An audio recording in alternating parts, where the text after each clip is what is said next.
Muy buenas noches, compañeros. En esta ocasión vamos a dar inicio a la primera sesión del seminario alrededor de Derecho Natural e Historia, obra capital en el pensamiento de la teoría política contemporánea, escrita por el filósofo judío americano Leo Strauss. Vamos a empezar a tratar la introducción de esta obra y a resolver cuestiones que vayan surgiendo sobre la metodología que se seguirá en este curso. Vale mencionar en cada sesión que serán cada 15 días, los martes a las 9 de la noche, lo que quiere decir que nuestra próxima sesión será el martes 12 de septiembre. Estaremos leyendo dos capítulos por sesión y los estaremos discutiendo. En esta ocasión solo vamos a tratar la introducción para que en la próxima sesión tratemos el capítulo uno y 2. Les compartiremos, por supuesto, la edición que usaremos para este propósito y que ustedes puedan tenerla y se puedan integrar incluso con posterioridad a estas discusiones. Tenemos aquí al presidente de la Comisión de Filosofía, Raúl Jorge Alberto Rodríguez Garza, que es licenciado por la Universidad Autónoma de Nuevo León y maestrante por el CEU Abato Lima. Hola, Sí, Jorge. hola, buenas noches, ¿cómo estás? Pues la idea de comentar de Strauss ya lo teníamos hace prácticamente 2 años, y se nos da ahora sí la oportunidad de hacer un círculo de lectura de un libro que, como bien dice la introducción, por lo más de la editorial que yo estoy manejando, es un resumen, o más bien es la exposición de todo el pensamiento de Leo Strauss. Leo Strauss, como mencionó Ignacio, es uno de los pensadores más representativos del pensamiento conservador. Va a haber muchos temas interesantes sobre el problema del derecho natural y cómo el derecho natural clásico tiene muchos matices que lo hacen distinto a la forma de entender el derecho natural moderno. Incluso para Leo Strauss, el problema de la modernidad es que niega totalmente la posibilidad de pensar el derecho natural. No es un cuestionamiento del derecho natural, es lo interesante. Más bien es la negación del mismo. Entonces, vamos a ver que el libro se va a centrar en dos preguntas y núcleo. ¿Qué es la justicia? Este, Esa es la más importante. ¿Y qué hace que las cosas sean justas? Eh, ¿Y cuál es el papel para Strauss de la filosofía? Para Strauss va a ser un defensor de la filosofía en tanto disciplina de la pregunta de la totalidad de lo real. Y cómo esta misma plantea el problema, digamos, central, es el cuestionamiento de las costumbres y los mitos de, digamos, de una comunidad humana, para preguntar si realmente lo que la ley dice que es justo es realmente justo. Entonces, ¿quieres que mostremos el libro? Si quieres mostrar el libro, tú lo tienes ahí, ¿no? Para ir por las partes. Aquí lo tengo.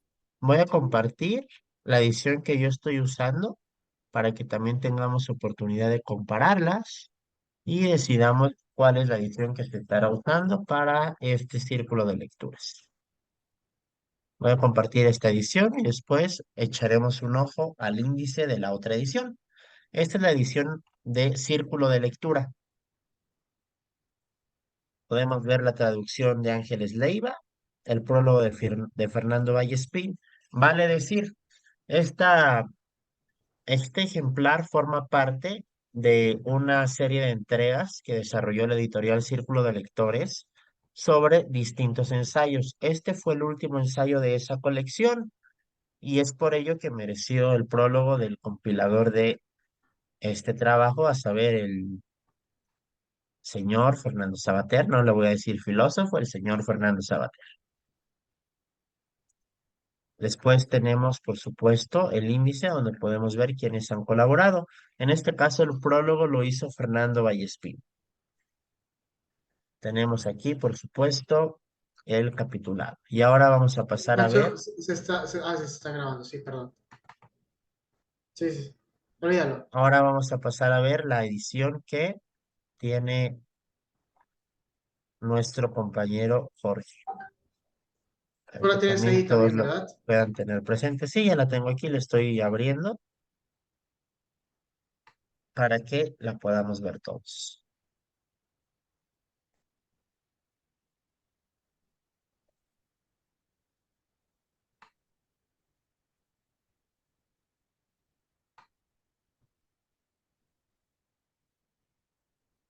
Ok, la pueden ver, ya la estoy compartiendo, me parece. Sí, ya, ya sale. Esta es con traducción de Luciano Nocheto, de Editorial Prometeo.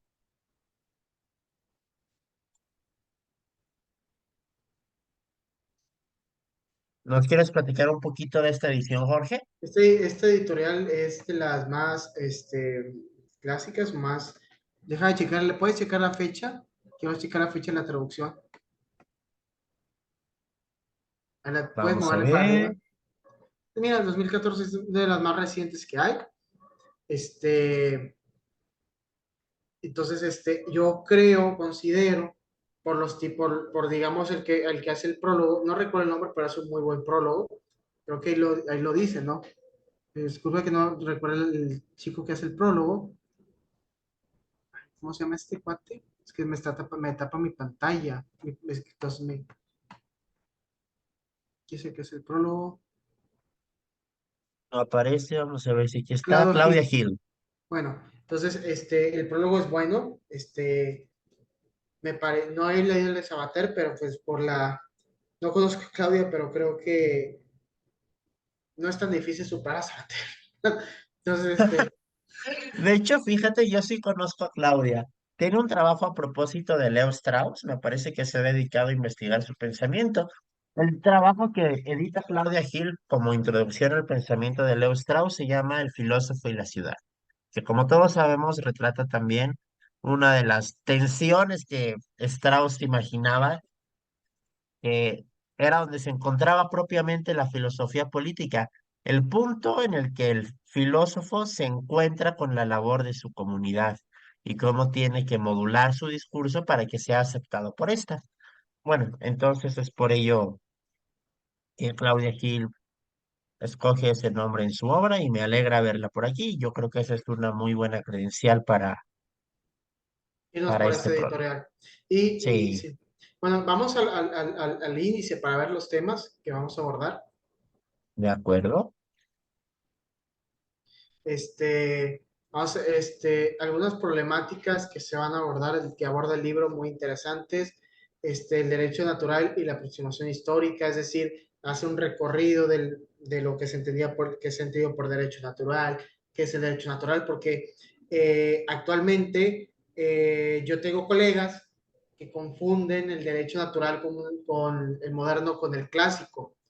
Y, y no es así, hay que hacer matices para diferenciar y haciendo esos matices nos vamos a dar cuenta que tiene grandes diferencias y que hacen, digamos, una comprensión, digamos, del mismo derecho natural muy distinta, o sea, que no tiene las mismas consecuencias para la comunidad. Este, Luego tenemos el problema de los valores, que es una discusión que va a ser mucho con Weber, si puede haber una ciencia sin valores o no, eso también Fogel lo da. El origen, en realidad, del derecho natural es también este recorrido histórico. Y luego ya comienza a hacer la comparación entre el derecho clásico y el derecho moderno, ¿no? Natural moderno. Y por último, la crisis del derecho natural, que la abarca con Rousseau y Burke. ¿Por qué? Porque para Strauss, ellos hacen un intento de recuperar el derecho natural, pero al mismo tiempo terminan por socavarlo. Sobre todo Burke. Y dale para abajo, Nacho. Y ¿Ya serían está? todos. Uh-huh. Vamos a ver también, si vamos a la introducción, también ahí nos resumen las problemáticas, bueno, el prólogo, si vamos al prólogo, nos resuelve las problemáticas, digamos, del libro que va a abordar, el problema de la sociabilidad natural o artificial del hombre, que es parte del tema del derecho natural, el tema entre la fricción entre Atenas y Jerusalén, que para Strauss la modernidad lastra a Jerusalén. O sea, no, el problema de la modernidad es que tiene un lastre es un pensamiento teológico, no filosófico, para Strauss. Este, y entonces el filósofo tiene, la labor del filósofo ante eso es plantear las interrogantes. Es lo interesante. ¿Quieres agregar algo, Ignacio? Pues solamente vamos a agregar que producto de esta tensión que Strauss vivió toda su vida entre Atenas y Jerusalén, él también se interesó por dos pensadores que me parece significan muy bien esta tensión, Maimónides y Avicena, como parte de quienes tienen como opción personal Jerusalén, y por otro lado, Maquiavelo y Hobbes, quienes tienen una opción claramente marcada por Atenas, pese a que es Maquiavelo quien marca la ruptura con la tradición clásica de la filosofía política. Quizás más Maquiavelo que Hobbes. Yo considero que Hobbes sigue con Jerusalén, porque todo, fíjense, el argumento de Hobbes no es filosófico, es teológico. La forma de fundamentar al Estado es totalmente teológico. Y Maquiavelo sí es un intento, digamos, de retornar a los pensadores clásicos. Entonces, sí, esa tensión la tiene Strauss. Vamos a ver una de las cosas por las cuales Strauss tiene esa tensión es que él menciona que la Sagrada Escritura no tiene en sí el concepto de naturaleza, que los tienen los filósofos griegos. Entonces, ese es un punto para pensar las tesis de Strauss, que son tesis muy serias y que claro que a uno le puede llevar a reflexionar, por ejemplo, pensadores católicos que proponen el derecho natural, pero para Strauss es muy problemático en tanto se tenga como a la base la Sagrada Escritura.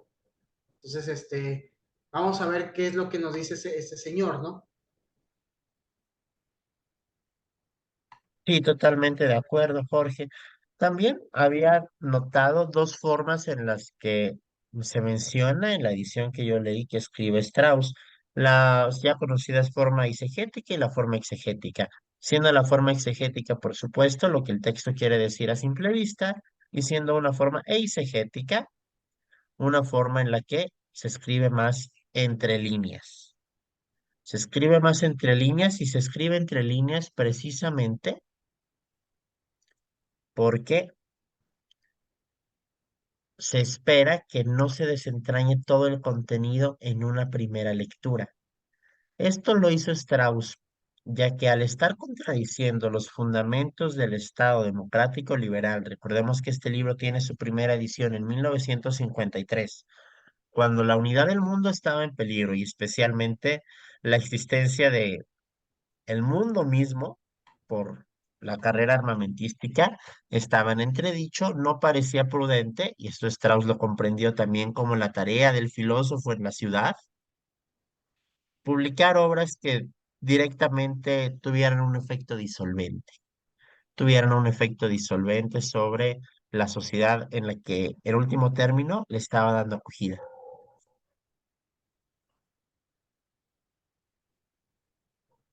¿Quieres comenzar Es que al fin y al cabo la introducción a Gil te comienza a explicar los capítulos, en qué consiste cada uno. Déjame, voy a mi edición, a la que yo tengo, porque tengo aquí lo subrayado. Permítanme. ¿Sí?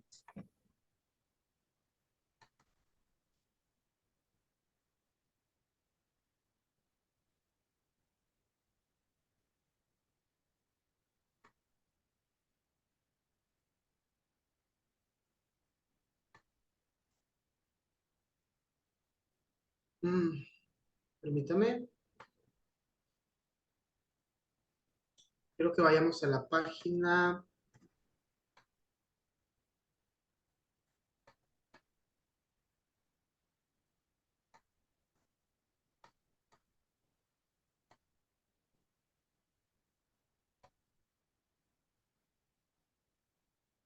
Checando, discúlpenme, además, como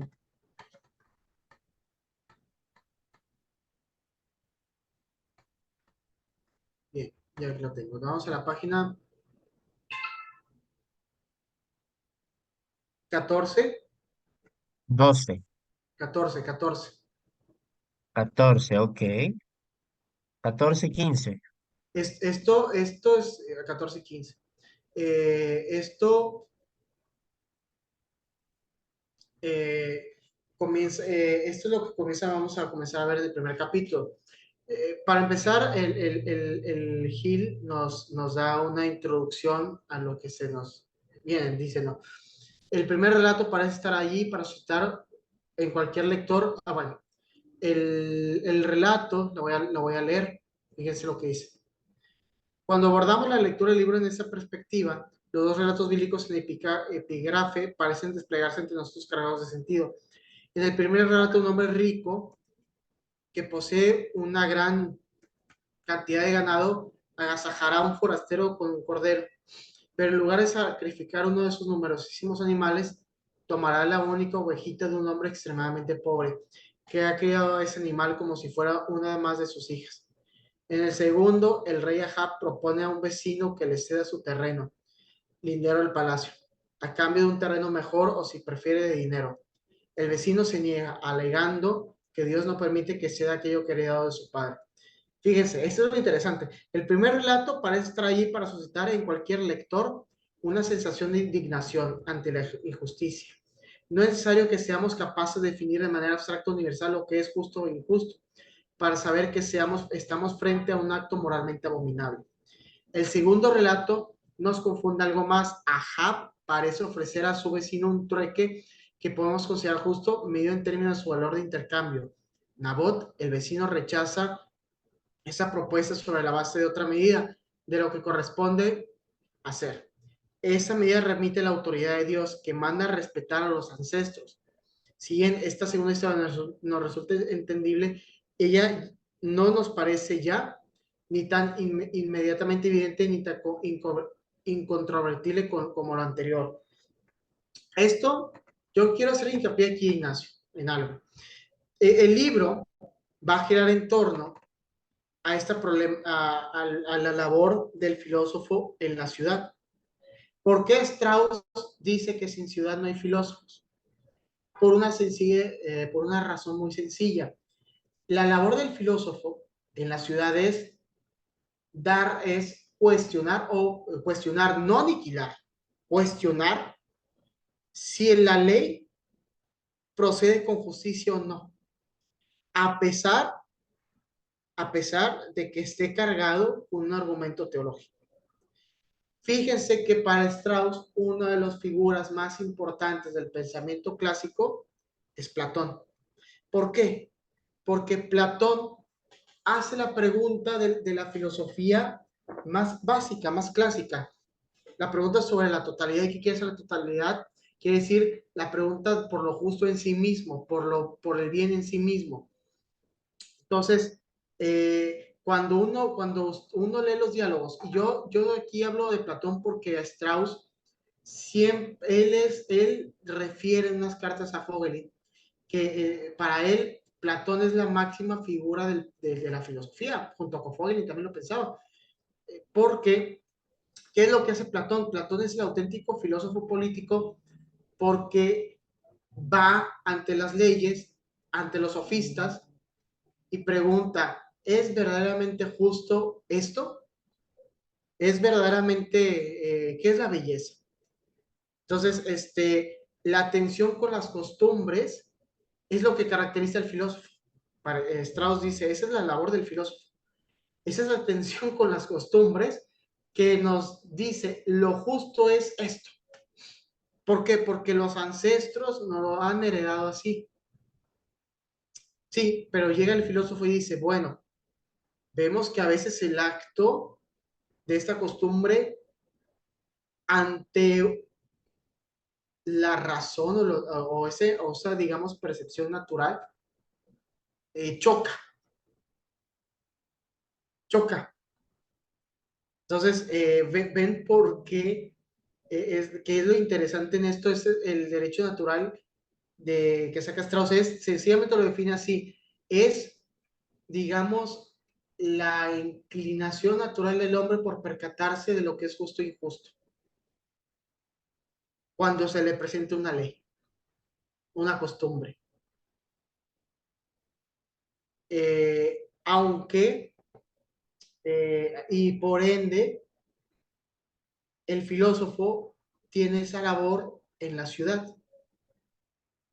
de cuestionar si la ley es justa o no. Y ojo, no es cuestionar en un sentido negativo de destrucción, porque dice Strauss, el derecho natural tiene que estar constantemente en cuestionamiento sin llegar a aniquilarlo como lo ha hecho la modernidad, porque si no, eso es caer en nihilismo. No, el cuestionamiento es replantearnos seriamente si es posible hablar de derecho natural y si es posible cuál es su fundamento.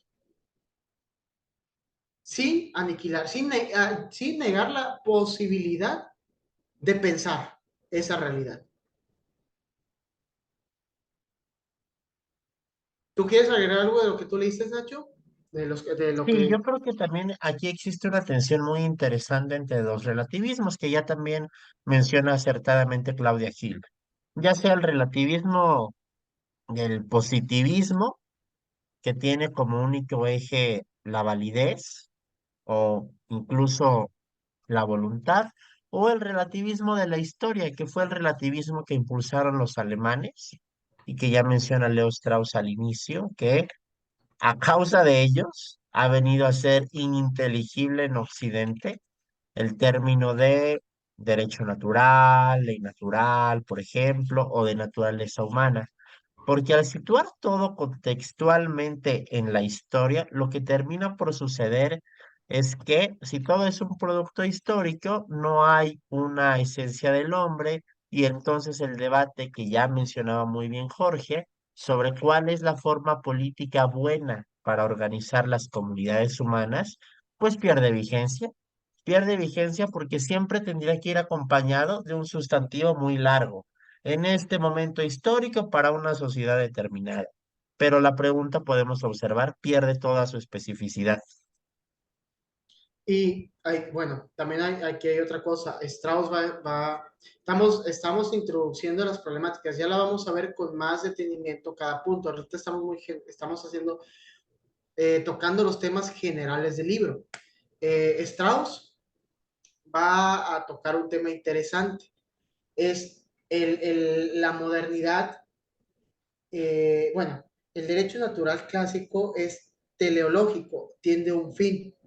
Una de las razones por las cuales la modernidad lo va a rechazar es que se hace eficiente, se centra en la causa eficiente. Dense cuenta que Strauss es totalmente un pensador clásico, totalmente. O sea, él va a lo clásico, o sea, puramente clásico. Y el problema de la modernidad es que se justifica con la ciencia, y dice Strauss, no. Realmente la ciencia no puede dar la respuesta de si existe o no el derecho natural, porque incluso el mismo Carl Smith va a decir que en la modernidad por la ciencia el término de derecho natural se hace inútil. Pero bueno, la cuestión es que no se puede usar el lenguaje científico para desmeritar la idea de derecho natural. Ese es uno de los mitos. Y otra cosa, uno de los peligros que ve Strauss en esta negación, aparte del nihilismo, es que la política queda reducido a un juego de voluntad de poder. ¿Por qué?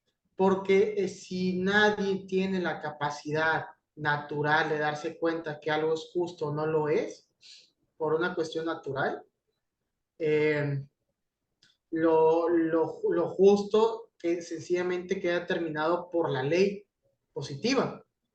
Y si solamente es la ley positiva la que determina lo que es justo e injusto, es de quien la escriba. Obviamente puede, para Strauss, a Strauss no le basta decir es que es Dios, porque, digámoslo así, Strauss tiene la atención, predilección por Atenas, de que, de que el peso teológico de la ley no hace necesariamente que algo sea justo o no. Eh, para él, vamos a decirlo así, es lo que él piensa. Y por eso, una de las cosas que va a achacar a la modernidad es que sigue con el lastre teológico. Este, no sé qué quieres agregar algo más de la para introducir la obra, si no, pues, ¿quieres agregar algo? ¿Quieres comentar algo más de lo que vamos a hacer en los seminarios? Quiero ¿O agregar algo más en este punto porque también el positivismo tiene un comportamiento disolvente por relativizador de la ley natural, y esto es por la neutralidad que manejan los instrumentos científicos. Ya aquí vamos a ver la reminiscencia del pesimismo weberiano. Vamos a ver que cuando los hechos son desnudos y no hay un valor que se les puede atribuir a estos, tenemos de nuevo un relativismo que nos arroja la imposibilidad de hacer la pregunta por una sociedad organizada de la mejor manera o lo que es bueno para el hombre. Incluso autores tan diversos como Alasdair MacIntyre coinciden en este diagnóstico con Leo Strauss. Y ahora vamos a pasar a el siguiente punto, Jorge. sí? Mm, ¿Tú lo tienes? Bueno, yo lo tengo, permítame. Tú lo tienes. A ver. Quiero pasar a otro tema interesante. Dice, mire, libro 15, digo, página 15. En segundo lugar, adelantemos que ya que según escribe Leo Strauss, la Biblia no conoce el derecho natural, lo justo por naturaleza, porque no posee el concepto de naturaleza. La oposición entre lo justo por naturaleza y lo justo como ley ancestral divina que se enuncia en los epígrafes se alumbrarán en el tránsito del capítulo 3. Interesantísimo. Creo que eso es muy interesante. Eh, Dice, la similitud y el repuesto, el final bíblico nos reenvía en ambos casos a la suplementación divina de la justicia en el castigo que Yahvé inflige a quien ha incumplido una ley. Su ley no hay derecho natural en la Biblia. La percepción de injusticia reenvía su complementa, complementación en la ley divina. Injusto es para la religión aquello que contrae la ley dada por Dios. Fíjense, esto estaría bien interesante traer uno de los tomistas, ¿no? A ver cómo estaría interesante, cómo discutiría con Strauss, ¿no?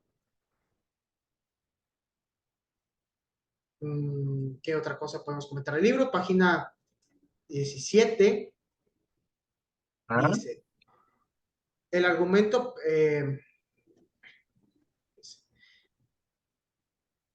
advierte que su rechazo a conducir a consecuencias desastrosas y por fin que el rechazo que conoce el derecho natural en la actualidad no solo conoce, sino que es nihilismo. El argumento apela a los valores de la Revolución Americana y al derecho natural como remedio contra los mayores males modernos y restituye de manera florida el argumento más corriente de la autocontradicción del liberalismo, en el que la promoción de la tolerancia conduce a la legitimación de la intolerancia. Los lectores, bien, bueno, ese es un punto. Mm, Página 18. Dice, como lo anuncia el uso del condicional, Strauss no solo considera que la ciencia moderna está lejos de haber demostrado su superioridad en lo que se refiere a la explicación verdadera del todo, entiende también que la filosofía clásica, la filosofía socrática, porque se refiere a Platón, no está atada a una cosmología específica y la comprensión clásica de la situación del hombre está contenida no en la respuesta a la pregunta acerca de la cosmología, sino en la búsqueda de una explicación del todo. Es decir, la pregunta es lo importante, y es lo que yo les venía diciendo, y dice, la introducción sitúa lo siguiente. Página 19. La introducción nos sitúa ya de lleno el problema. El derecho natural es necesario, pero ello no quiere decir que sea posible. El tratamiento de su posibilidad o imposibilidad debe ser objeto de una interrogación filosófica consistente que al mismo tiempo tenga presente el peligro que supone descorrer el velo que mantiene unida a la sociedad. No es el cuestionamiento del derecho natural en tanto tal, sino la forma contemporánea de su rechazo, lo que es nihilista. De lo que veníamos comentando. ¿Algo más que tú hayas subrayado que quieras resaltar? Déjame ver por aquí en la edición que tengo subrayada, Algo a interesante que ver no si hemos hay tocado algo, y quiero tocar. pero me parece que ya hemos tocado todos los temas en su generalidad, ¿eh? Hay otro que no, y quiero subrayarlo, déjame, que es algo importantísimo. A ver, Bueno, esto también es interesante, dice, respecto al conflicto entre filosofía y religión, advertimos así mismo que si en el capítulo 2 la versión banalizada de la observación moderna de esta contienda daba la victoria a la religión, el relato estraussiano del surgimiento de la filosofía, tal como lo restituye a partir de las fuentes clásicas, propone una lectura clementemente opuesta. El Antiguo Testamento no conoce la naturaleza, y el discurrir sobre los dioses es anterior al discurso sobre la filosofía, y el surgimiento de la filosofía supone poner bajo cuestión toda autoridad, todo postulado general de quien quiera que sea. Ojo, tampoco Strauss propone, también hay que decirlo, no propone la desmantelización de la autoridad. No, no es así. Pero sí propone no llegar oye, solamente es justo porque lo dice el padre. O sea, ¿qué es lo que es justo en sí mismo? Y eso llega a la pregunta socrática, ¿qué es lo que tanto obsesiona Strauss?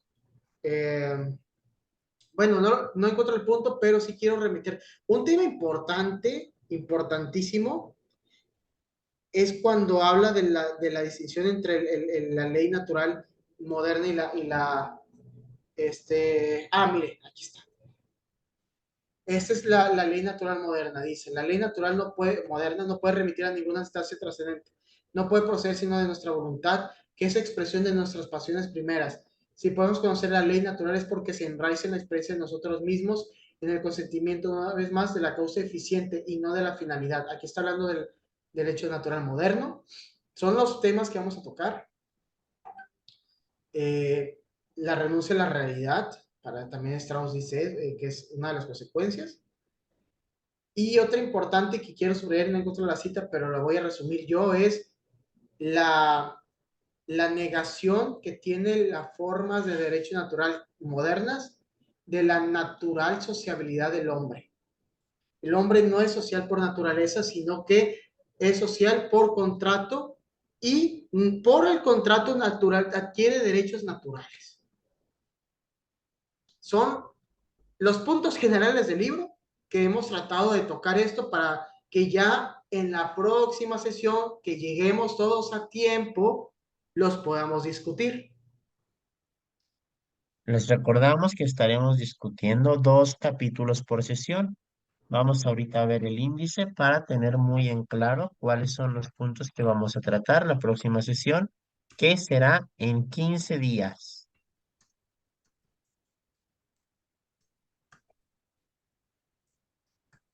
Aquí está. Estaremos tratando derecho natural y la aproximación histórica, así como derecho natural y la distinción entre hechos y valores.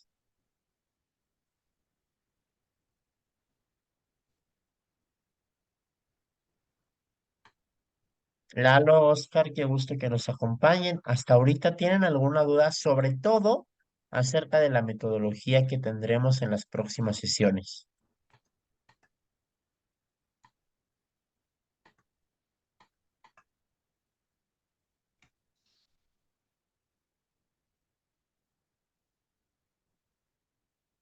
les pedimos por favor que en las próximas sesiones hagamos lo posible por tener leídos los dos capítulos que van a corresponder a ese propósito.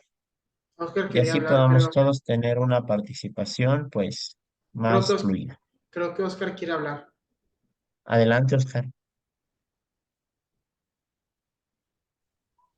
¿Sí me escuchan? Sí, sí te escuchamos. Bien. Ah, perfecto. Bueno, más bien entré un poco tarde y no me queda claro cómo va a ser el programa o más bien qué vamos a trabajar cada 15 días. No sé si lo van a hacer por capítulo o van a seleccionar alguno en específico o se va a seguir de manera consecutiva conforme a este índice. Nada más quería comentar eso. Gracias. Gracias, Oscar. Muy buena tu pregunta. Vamos a estar leyendo dos capítulos en el orden en que están en el índice.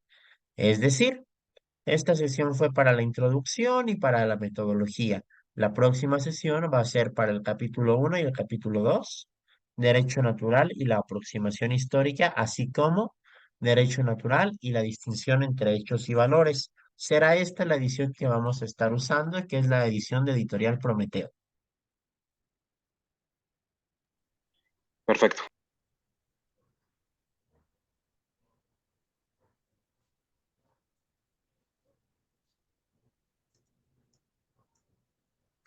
Lalo, ¿tú tienes alguna pregunta?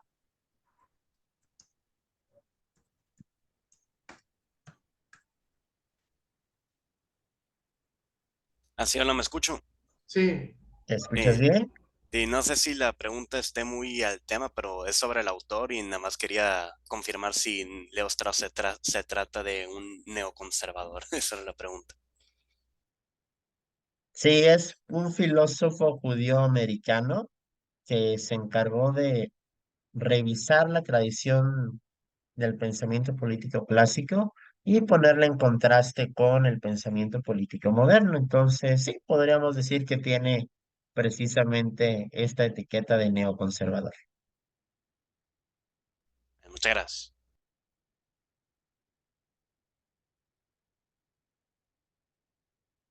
Jorge, ¿tú deseas agregar algo? no, pues que la discusión que vamos a tener con Strauss va a ser muy interesante siempre y cuando todos aportemos. Este, va a venir más gente, sí va a venir, pero pues necesitamos que todos aportemos, ¿verdad? Que lean, que discutan. Y hay mucha, no, obviamente es un pensador que puede llevar a la controversia, pero es una controversia fundamentada, es una controversia seria, no es Graciela Hierro, ¿verdad? No es Angela Davis, es un señor que sí te da una seriedad en el libro.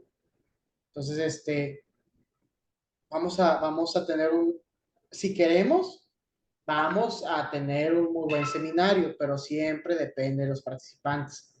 Entonces, pues nada más es eso. De acuerdo. Completamente suscribo el comentario del presidente de la Comisión de Filosofía, Jorge. Muy bien, entonces, ya que en este caso no habría lugar a más preguntas, vamos a dar por concluida la sesión. Vale mencionar, las sesiones están programadas para 1 1/2 o 1 hora y media de exposición y media hora de preguntas. Podemos modular para que en ningún caso nos excedamos de las 2 horas. Si vemos que una sesión va a ser más prolija en preguntas, podemos incluso tratar solo un capítulo, pero esto ya lo iremos viendo según el desarrollo de este círculo de lecturas, para que a las 11 tengamos todos claros, en todos los casos a las 11 ya nos vamos a estar despidiendo. ¿Acaso nos quedaremos a tener una plática entre amigos? Pero no les vamos a pedir más tiempo que esas 2 horas, para que lo tengan presente. Porque esta Escogimos hora, esta hora, Oscar, porque es la que nos acomoda más debido a nuestras obligaciones en el trabajo y en esta hora es en la que todos estamos libres, ya que hasta las 6 de la tarde, pues la mayoría estamos trabajando. Y en el periodo siguiente, pues nos encargamos de cenar, de hacer algunas otras actividades extracurriculares y ya es en este momento en el que podemos disponer de tiempo para estas actividades. Sí, no, hacerlo en la tarde está imposible. No, imposible, imposible. Entonces, tenemos que trabajar y tenemos que ser explotados por los millonarios.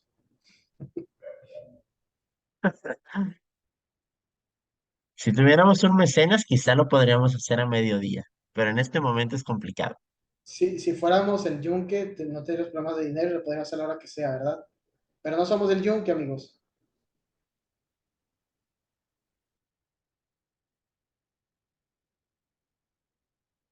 Nos daría mucho gusto contar con tu presencia, Oscar, para que ya también te lleves esta tarea de los dos capítulos y estoy seguro que tus comentarios nos van a dar mucho material aquí.